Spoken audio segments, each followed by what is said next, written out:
Kareba. Semoga Anda selalu dalam keadaan sehat dan tetap bersemangat. Saatnya Anda menyimak berita Sulawesi Tengah bersama saya Angil Risma. Sejumlah berita menarik telah kami siapkan untuk Anda. Berikut 3 berita utama hari ini. Sejumlah pemilik lahan sawit berunjuk rasa di Mapolres Morowali Utara menuntut ditangkapnya Kepala Desa Bunta yang menjual lahan fiktif. Bantuan korban banjir di Desa Wombo terus mengalir.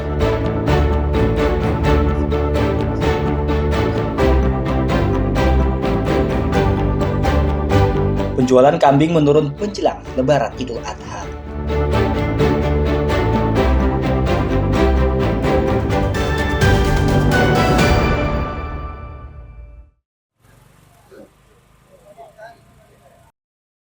Proses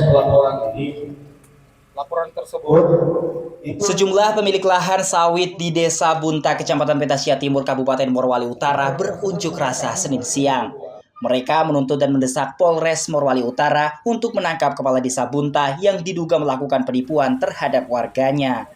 Para pemilik lahan sawit yang tergabung dalam perkumpulan pemilik lahan sawit bersama belasan warga mendatangi kantor Polres Morowali Utara dan menggelar aksi damai.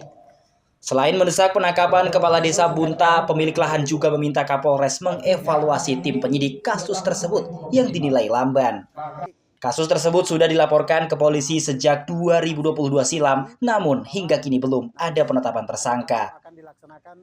Pemilik lahan mengaku mengalami kerugian hingga ratusan juta akibat ulah kepala desa yang menjual lahan secara fiktif. Warga yang membeli lahan sawit hingga kini tidak tahu di mana lokasi yang dijanjikan Kepala Desa Bunta. Telah dilakukan transaksi jual beli tanah bersama Kepala Desa Bunta pada tahun 2019. Transaksi itu hanya bermodalkan kwitansi yang sampai hari ini tidak pernah ditunjukkan di mana objek penjualannya. Kemudian di tahun 2022, pihak korban atas nama Ibu Nima Desami telah melaporkan ke Polres Morowali Utara dugaan tindak pidana penipuan yang dilakukan oleh oknum kepala desa tersebut. Sampai detik ini belum pernah ditunjukkan itu lahan. Lahan beli sama siapa, Bu? Beli sama Pak Kades. Berapa? Terus lahan itu Ibu beli sama Pak Kades. Iya, siap. Waktu itu dikasih Ibu tanda bayar. Siap. Tanda bayar apa itu, Bu? Kwitansi. Kwitansi. Siap. Berapa itu jumlahnya? 30 juta. Berapa luas lahan tersebut? 3 hektar. 3 hektar. Siap. Terus lahan itu diambil sama siapa? Perusahaan. Perusahaan. Mereka menyayangkan pihak kepolisian yang tidak serius menangani kasus tersebut. Padahal data dan bukti penipuan tersebut sudah diserahkan ke polisi. Pihak Polres Morowali Utara yang diwakili oleh Kepala Bagian Operasional AKP Charles Karimar menyampaikan jika pihaknya tetap serius menangani kasus tersebut. Selain akan memeriksa saksi ahli, polisi juga akan menggelar perkara untuk pemenuhan unsur pidana kasus tersebut.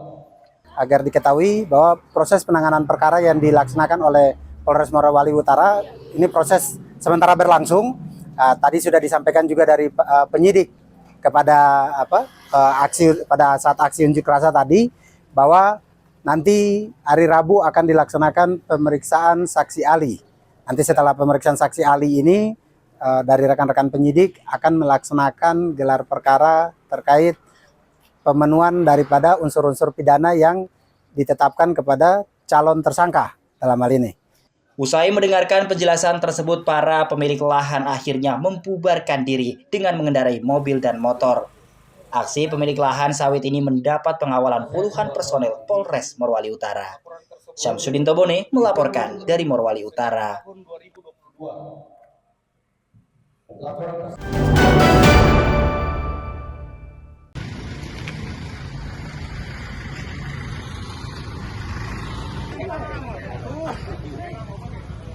Bantuan kepada korban banjir bandang di Desa Wombo, Kecamatan Tanan Tovea, Kabupaten Donggala terus mengalir.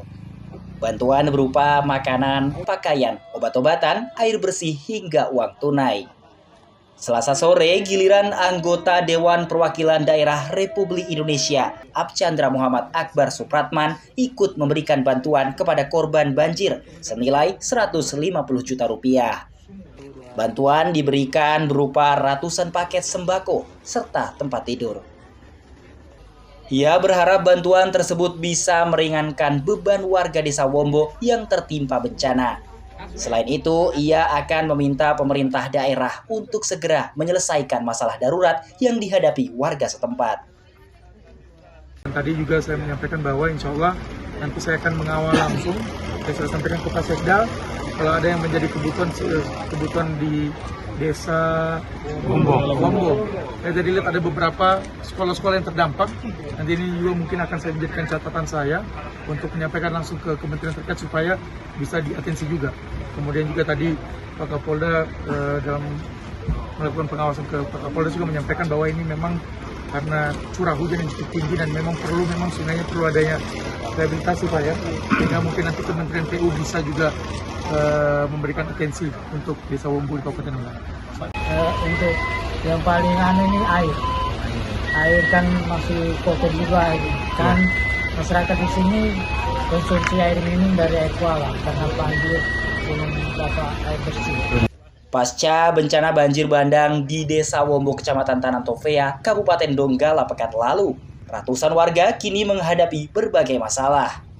Selain makanan, air bersih, warga juga terkendala akses jalan menyusul putusnya salah satu jembatan akibat diterjang banjir.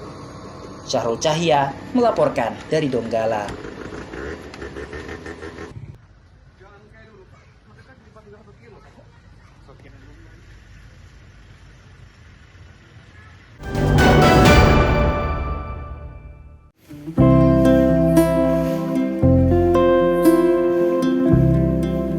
Sampah masih menjadi masalah utama yang belum tertangani secara maksimal di Kabupaten Sigi, Sulawesi Tengah. Sampah masih banyak dibuang sembarangan dan berserakan di tempat umum. Kondisi ini memotivasi sekelompok anak muda di Kecamatan Dolo membuat tempat pengelolaan sampah Reduce, Reuse, Recycle atau TPS 3R Todea. Tempat tersebut bahkan telah beroperasi sejak 27 Februari 2025 dan merupakan yang pertama beroperasi di Kecamatan Dolo. Meskipun masih tahap perkembangan dan belum sempurna, TPS 3R Todea sudah mampu melayani sampah warga dari 3 desa, yaitu Kabobona, Kota Rindau, dan Kota Bolu. Sejak beroperasi, volume sampah yang diterima rata-rata 150 kg per hari. Di laut, sampah itu akan bertumpukan. Bahkan hasil penelitian di tahun 2050-an, produksi sampah yang ada di laut itu lebih besar jumlahnya daripada ikan yang ada di laut. Itu saking membahayakan polusi plastik saat ini, polusi sampah saat ini. Nah, dilanjutkan lagi dengan penelitian tentang nanoplastik, mikroplastik yang sudah masuk ke dalam tubuhnya kita. Nah, sebegitu kompleksnya persoalan plastik yang kita hanya menganggapnya biasa-biasa saja. Padahal akan menjadi bom waktu. Plastik yang kita buang ke sungai itu pada akhirnya menuju ke laut dan dimakan oleh ikan-ikan yang ada di laut, dan itu kembali di meja makannya kita berupa ikan yang sudah kita konsumsi. Di dalam itu ada mikroplastik, dan mikroplastik itu masuk ke dalam tubuhnya kita. Nah, ini makanya penting sekali keseriusan antara multi pihak ketika membicarakan persoalan lingkungan ataupun sampah yang ada di desa-desa kan. Kalau visinya kita tulus dan serius, saya pikir kolaborasi itu bisa visioner dikerjakan. Sampah yang diterima, terutama sampah organik, diubah menjadi kompos dan pupuk cair. Sampah rumah tangga dimanfaatkan untuk pengembangbiakan maggot sebagai pakan ternak. Sampah plastik dijual ke pengepul atau dikirim ke bank sampah Navoe untuk diolah menjadi bahan bakar. Ada TPS ini, kalau untuk sampah di sini sebelum ada itu lambat diangkat. Terus yang kedua, sampahnya berserakan di got, di jalanan. Dan semenjak ada TPS, alhamdulillah sangat terbantu warga di sini. Sampahnya tepat waktu diangkat, pagi, siang, sore. Tantangan utama yang dihadapi TPS 3R Todea adalah rendahnya kesadaran warga dalam mengelola sampah dengan baik. Masih banyak yang membuang sampah sembarangan di sungai dan pinggir jalan, serta belum melakukan pemilahan sampah sebelum dibuang. Pihak pengelola merencanakan edukasi berkala untuk mendorong partisipasi masyarakat secara langsung. Aryo Prasetyo melaporkan dari Sigi.